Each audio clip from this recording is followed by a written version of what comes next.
यानंतरची एक बातमी पालघर मधली आहे। काशीनाथ चौधरींच्या भाजप प्रवेशाला आता स्थगिती देण्यात आल्याची मोठी घोषणा भाजपचे माध्यम प्रमुख नवनाथ बन यांनी पत्रकार परिषदेत केलेली आहे।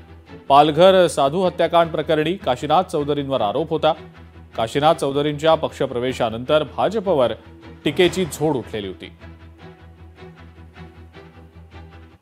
राष्ट्रवादी शरद पवार गटाचे आमदार रोहितजी पवार हे राजकारणातली नीच पातळी गाठत आहेत।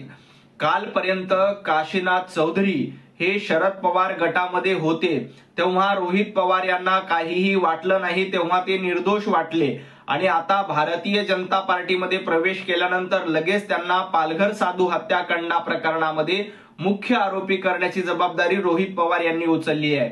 खरं तर काशीनाथ चौधरी यांचं कुठल्याही चार्जशीट मध्ये नाव नाही। सीआयडी, सीबीआय किंवा पोलिसांनी तपास केलाय, त्याच्यामध्ये कुठेही काशीनाथ चौधरी यांचा आरोपी म्हणून उल्लेख देखील नाही।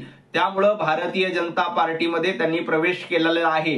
पालघर साधू हत्याकांडाची संशयाची सुई ज्या काशीनाथ चौधरी भोवती फिरत होती त्याला भाजपच्या स्थानिक नेतृत्वाने प्रवेश दिला आणि हा निर्णय निश्चितच सगळ्या साधू संतांना आणि हिंदुत्ववादी कार्यकर्त्यांना धक्कादायक आणि वेदना देणारा हा निर्णय होता।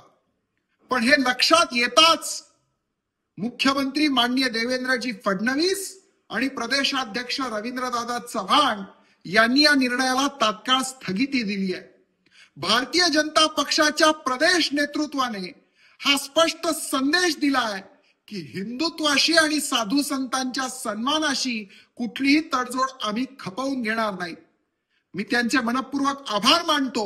भारतीय जनता पक्ष आणि हिंदुत्व हे दोन्ही वेगवेगळ्या गोष्टी आहेत की काय असं वाटायला लागलेलं आहे। कारण भारतीय जनता पक्ष कोणालाही म्हणजे हिंदुत्वाचाही अपमान करणाऱ्या लोकांना जर पक्षात घेणार असेल तर मला असं वाटतं की त्यांनी हिंदुत्व फक्त नावापुरतं ठेवलेलं आहे। मतदानाच्या दिवशी हिंदुत्वाचा वापर करावा आणि सत्तेसाठी कोणाकडेही लोटंगण घालावं।